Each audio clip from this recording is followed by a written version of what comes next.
Bioindikator berasal dari dua kata yaitu bio dan indikator. Bio artinya makhluk hidup seperti hewan, tumbuhan dan mikroba. Sedangkan indikator artinya variabel yang dapat digunakan untuk mengevaluasi keadaan atau status dan memungkinkan dilakukannya pengukuran terhadap perubahan-perubahan yang terjadi dari waktu ke waktu. Jadi bioindikator adalah komponen biotik, makhluk hidup, yang dijadikan sebagai indikator. Bioindikator juga merupakan indikator biotis yang dapat menunjukkan waktu dan lokasi, kondisi alam, bencana alam, serta perubahan kualitas lingkungan yang telah terjadi karena aktivitas manusia. Bioindikator yang terjadi secara alami digunakan untuk menilai kesehatan lingkungan dan juga merupakan alat penting untuk mendeteksi perubahan dalam lingkungan, baik positif maupun negatif, dan dampak selanjutnya pada manusia. Ada faktor-faktor tertentu yang mengatur keberadaan bioindikator di lingkungan seperti transmisi cahaya, air, suhu, dan padatan tersuspensi.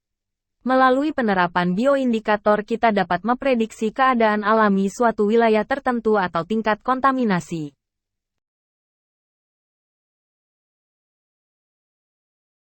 Bioindikator dapat dibagi menjadi dua, yaitu bioindikator pasif dan bioindikator aktif. Bioindikator pasif adalah suatu spesies organisme, penghuni asli di suatu habitat, yang mampu menunjukkan adanya perubahan yang dapat diukur, misalnya perilaku, kematian, morfologi, pada lingkungan yang berubah di biotop atau detektor. Bioindikator aktif adalah suatu spesies organisme yang memiliki sensitivitas tinggi terhadap kontaminan. Diaman spesies organisme ini umumnya diintroduksikan ke suatu habitat untuk mengetahui dan memberi peringatan dini terjadinya kontaminasi.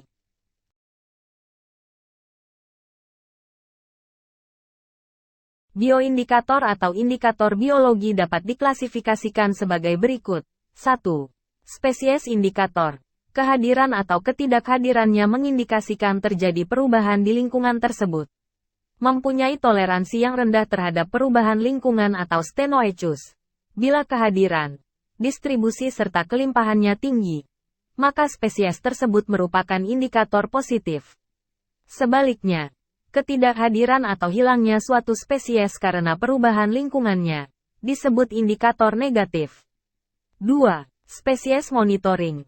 Mengindikasikan terdapatnya polutan di lingkungan baik kuantitas maupun kualitasnya. Monitoring sensitif. Sangat rentan terhadap berbagai polutan. Sangat cocok untuk menunjukkan kondisi yang akut dan kronis. Monitoring akumulating. Merupakan spesies yang resisten dan dapat mengakumulasi polutan dalam jumlah besar ke dalam jaringannya, tanpa membahayakan kehidupannya. Monitoring akumulating dapat berupa indikator pasif, yaitu spesies yang secara alami terdapat di lingkungan yang terpolusi, serta indikator aktif, eksperimental, yaitu spesies yang sengaja dibawa dari lingkungan alami yang tidak terpolusi ke lingkungan yang terpolusi atau transplantasi. 3. Spesies uji. Adalah spesies yang dipakai untuk mengetahui pengaruh polutan tertentu, sehingga sangat cocok untuk studi toksikologi.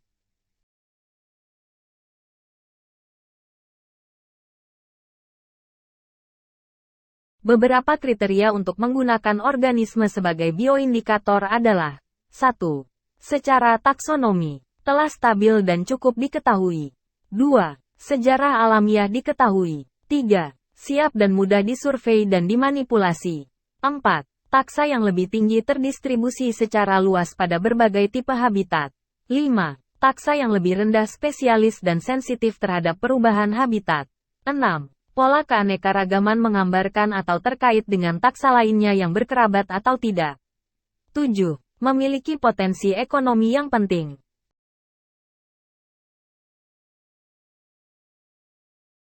Biotic Index merupakan suatu penilaian yang didasarkan pada tingkat toleransi pada setiap jenis makrozubentos terhadap perubahan lingkungan. Sedangkan biotik merupakan metode yang dikembangkan untuk menilai kualitas perairan berdasarkan famili makrozubentos. Definisi indeks biotik juga digunakan untuk menentukan tingkat pengaruh emisi air limbah terhadap lingkungan dan sumber daya perairan. Dengan pengambilan sampel indeks biotik, Organisme yang hidup di sumber daya perairan dan sedimen diuji dan ditentukan kualitas airnya serta ditentukan proses pengolahan air yang akan dilakukan. Indeks biotik membandingkan frekuensi relatif spesies indikator dan memberikan penilaian kesehatan lingkungan secara keseluruhan. Menghitung indeks biotik melibatkan mengalihkan ukuran populasi setiap spesies indikator dengan peringkat toleransi polusinya. Indeks biotik yang tinggi menunjukkan adanya dominansi organisme yang peka terhadap kontaminan, yang menunjukkan lingkungan yang tidak tercemar. Indeks biotik yang rendah menunjukkan lingkungan yang tercemar, karena kelimpahan relatif organisme yang toleran terhadap kontaminan. Perubahan indeks biotik dari waktu ke waktu menandai perubahan kondisi dan penanda lingkungan dalam ekosistem tertentu tercemar atau tidak. Metode Family Biotic Index, FBI, merupakan metode perhitungan tingkat pencemaran suatu perairan dengan menggunakan indikator berupa keberadaan makroinvertebrata, invertebrata berukuran besar, berdasarkan familinya. Makroinvertebrata sangat peka terhadap perubahan lingkungan, sehingga spesies yang dijumpai dapat dianalisa untuk memberikan gambaran tentang kondisi perairan. Biota ini dapat digunakan sebagai indikator biologis karena adanya faktor preferensi habitatnya dan juga mobilitasnya yang relatif rendah sehingga keberadaannya sangat dipengaruhi secara langsung oleh semua bahan yang masuk ke dalam lingkungan perairan. Pengukuran parameter kimia seperti oksigen terlarut, BOD dan pH perairan tidak mudah untuk menyimpulkan bahwa perairan tersebut telah tercemar. Demikian pula, menentukan parameter limbah yang tidak disertai dengan pengukuran dampak limbah tersebut terhadap flora dan fauna, sehingga simpulan hasilnya tidak terlalu representatif. Hanya melalui kajian langsung terhadap biota yang dapat menunjukkan dampak apa saja yang ditimbulkan dapat teridentifikasi dan dianggap lebih representatif. Bagaimana bentuk riset yang tepat dan logis? Meneliti setiap jenis organisme secara keseluruhan jelas tidak praktis. Butuh waktu yang sangat lama untuk mengoleksi sampel dan menghitung setiap hewan pada suatu ekosistem perairan. Selain itu, beberapa spesies yang lebih mobile dapat mengembara jauh dari habitat asalnya sehingga ketidakhadiran atau kehadirannya dapat menjadi sumber ambiguitas.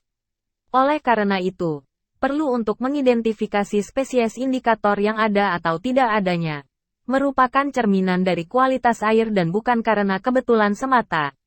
Spesies seperti indikator harus mudah diamati dan diestimasi. Komunitas organisme preferensi meliputi 1. Vertebrata, termasuk ikan, amfibi, dan mamalia. 2. Mikroorganisme. Dan 3. Invertebrata. Setelah mengidentifikasi dan mencacah organisme yang sesuai, data yang diperoleh harus diproses dengan metode yang tepat. Berbagai prosedur telah tersedia dalam mengimplementasikan pada metode indeks biotik. Indeks yang diestimasi kemudian biasanya dibandingkan dengan skala nilai yang berkaitan dengan tingkat kerusakan yang berbeda.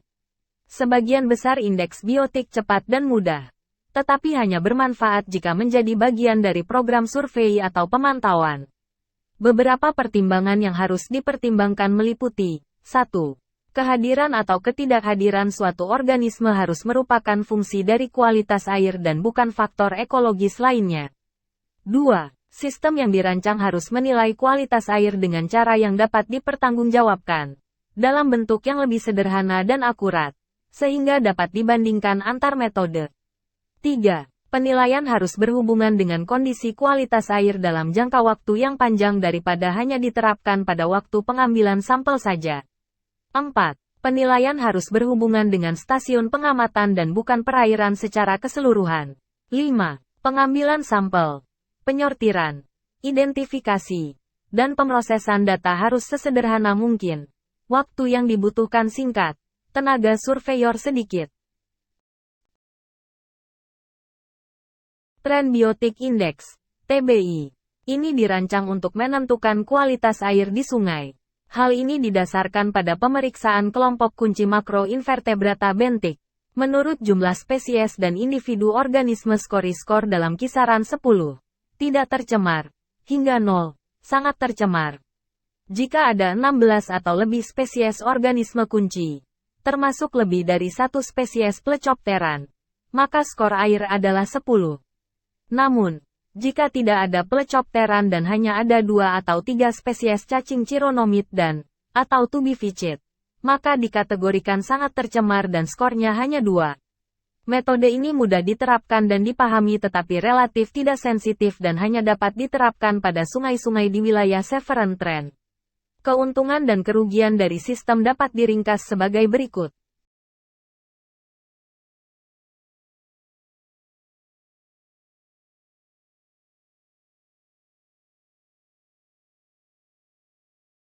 Indeks keanekaragaman komunitas.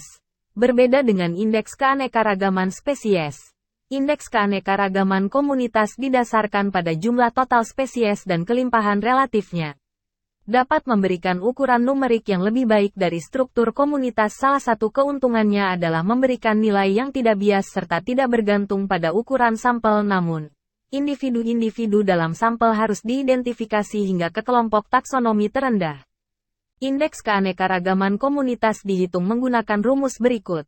D sama dengan sigma T, hingga I sama dengan 1 kali N ke I bagi N, kali log E kali N ke I bagi N di mana D sama dengan indeks keanekaragaman, T sama dengan jumlah total spesies yang ada, N sama dengan jumlah individu dari setiap spesies, N sama dengan jumlah total individu.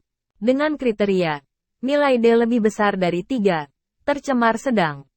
Nilai D kurang dari 3 tercemar.